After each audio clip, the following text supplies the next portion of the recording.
Pour ne rien manquer, abonnez-vous maintenant.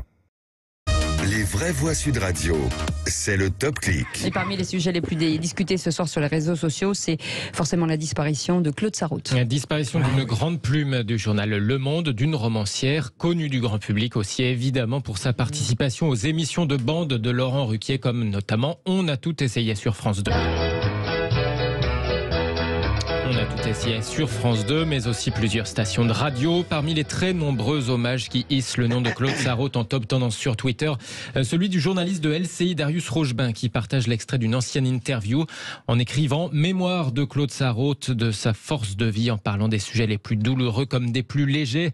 Sa mère, l'écrivaine Nathalie Sarraute, dénoncée 3 fois sous l'occupation. C'est une telle honte, la France s'est conduite avec l'armistice d'une telle façon, et que maintenant, c'est maintenant avec le 8 mai, qu'on nous fasse tout ce cirque sur les festivités du 8 mai, alors qu'on était les grands vaincus de l'affaire. Et les Français qui ont résisté quand même si c'était une petite marge, c'était petit. Hein. Regarde, maman s'est cachée pendant plusieurs années, toutes les années de la guerre, elle s'est cachée dans des petits villages dans les environs de Paris.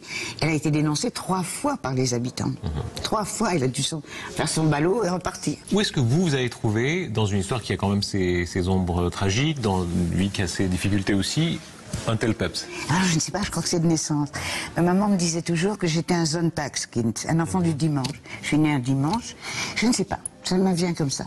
Hommage aussi de la ministre de la Culture qui salue une plume piquante, une voix libre, un sens hors pair de la répartie. Rima Abdul-Malak qui ajoute « Écrivaine, critique, chroniqueuse, Claude Sarraute a accompagné les Français pendant plus de 60 ans. Son esprit vif et sa délicate irrévérence vont nous manquer. » Un mot. Mais j'aime infiniment sa mère. Alors j'aime infiniment Claude Sarraute, bien sûr, c'est une très grande personnalité. Mais voilà, maman était exceptionnelle, Nathalie Sarraute. J'adore ce qu'elle disait de son mari. Je ne sais rien, il sait tout. C'est vrai. Voilà. Dit, ouais. Ah bah, on peut que l'aimer. Ouais. Une femme hors pair, une voix hors pair, une femme de culture, on ne peut que l'aimer, oui. Autre sujet, cette dernière minute qui devrait faire beaucoup parler dans les heures à venir. La première ministre confirme à l'instant vouloir permettre le permis de conduire à 17 ans. Et oui, le gouvernement va baisser de 18 à 17 ans l'âge requis pour passer le permis de conduire. C'est ce qu'annonce ou ce que confirme, comme vous voulez, Elisabeth Borne sur le média en ligne Brut. C'est vrai qu'on en avait un peu parlé ces derniers jours. Elle confirme que cette disposition va entrer en vigueur dans quelques mois. À partir de janvier 2024, dit-elle, on pourra passer le permis de conduire et conduire donc dès 17 ans au lieu de 18, et ce, dans les mêmes conditions qu'actuellement. C'est ce qu'affirme la Première ministre. Elle souligne que cette mesure sera, selon elle, un vrai plus, notamment pour les jeunes en apprentissage. Ouais, une réaction peut-être non, c'est extrêmement électoral et tout va bien. Enfin, je veux dire, c'est il y a des sujets sur lesquels le gouvernement tranche très rapidement. Peut-être qu'il y a eu des réflexions en amont. L'argument qui vient d'être donné, il est valable. Mais peut-être y en a-t-il d'autres qui auraient justifié qu'on temporise un peu. Mais moi... moi j'ai beaucoup de mal à part...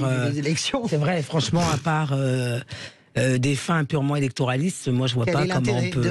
Honnêtement, l'apprentissage... Aux États-Unis, il y a des États où on conduit à 14 ans. Mais je suis d'accord avec vous. Oui, à 16 ans, bien sûr. C'est pas le sujet, mais quel est le sens de ça? Quel est le sens? C'est pour expliquer que la France n'est pas bloquée, qu'elle avance, qu'elle est progressiste, oui, enfin bon...